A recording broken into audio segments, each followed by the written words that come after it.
C'erano anche delle false cipolle di Tropea tra i prodotti sequestrati oggi dal nucleo antifrodi Carabinieri di Parma nel corso di una serie di controlli e verifiche nel comparto agroalimentare.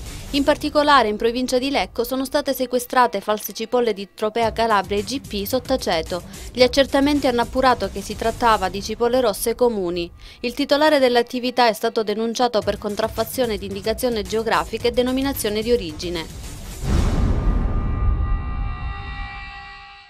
La mobilitazione per salvare la vita di Keto Omorebe, la nigeriana di 34 anni che lunedì ha lasciato il carcere di Castrovillari e che ha chiesto asilo politico in Italia per evitare la lapidazione nel suo paese, approda anche in Parlamento europeo. Dopo l'appello congiunto del ministro degli esteri Franco Frattini e di quello delle pari opportunità Mara Carfagna, è stato il turno del vicepresidente del Parlamento europeo Roberto Angelilli e di quello del gruppo dei socialisti e democratici Patrizia Toia. I due in una nota congiunta hanno salutato con favore l'impegno del governo italiano in difesa della vita di Kate e lanciato un appello alle autorità competenti che stanno vagliando il caso.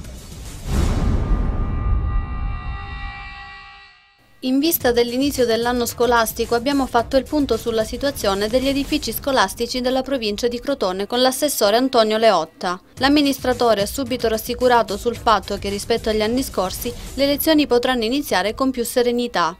Oltre alla manutenzione ordinaria degli edifici scolastici, Leotta ha fatto anche il punto sulla situazione sugli istituti già terminati e quelli in itinere. Buone nuove l'assessore ha fornito anche su un altro settore in cui ha le deleghe quello dell'impiantistica sportiva.